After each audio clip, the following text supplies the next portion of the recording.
เนี่ยน้ำมันบ่ยาก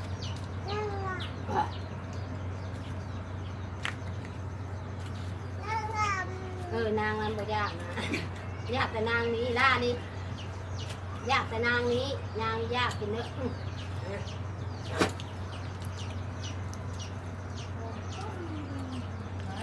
เท้านี่เปียกยาวเลี้ยงมามึงบุกิน เท้าเปล่านี่เปียกยาว เมื่อวานนาเขาน้ำพูดแล้วไปแล้วใบแล้วไปนี่มึงหัวกันนอนเลยนี่คุณได้ดักอยู่ห้องเก็บก็ได้ช้อนนะช้อนนี่ร้านนะฮาโฟมันเลยเป็นยังมาเป็นยังดีนะนี่อย่างเพราะฮะนั่นเลยตะปูนั่นเลย ปลากินมะขามเลยแบบนี้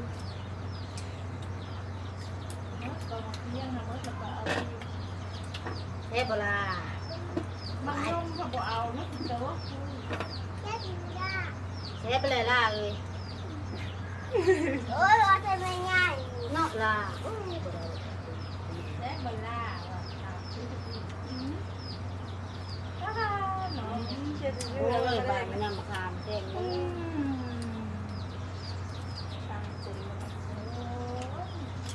ก็นั่งบอกข่าวกับมือกับมือตัวหาไปย่ำใหญ่กับมือเข้มโอ้ยจะปัญญาดุยเอามึงย่อมมาอย่างย่อมอย่างนะหวานทำกินมึงย่อมนะ ตำเนี่ยมันไข่ลูกมันเห็นไหมล่ะ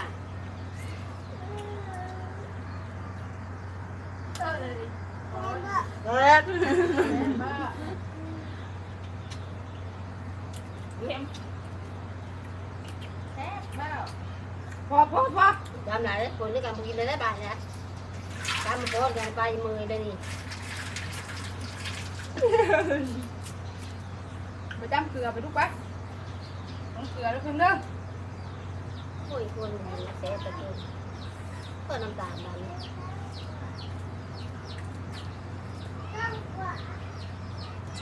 อุ้ย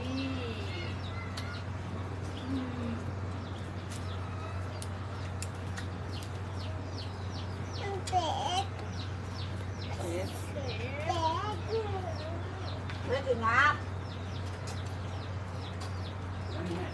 เลยเยอะโอ้ยโค้งกลางพี่มานาน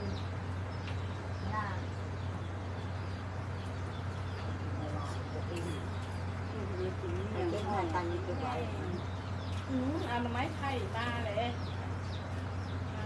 มาแล้วก็ กินเยอะอย่างนี้หมดกับข้าวซองกระปุก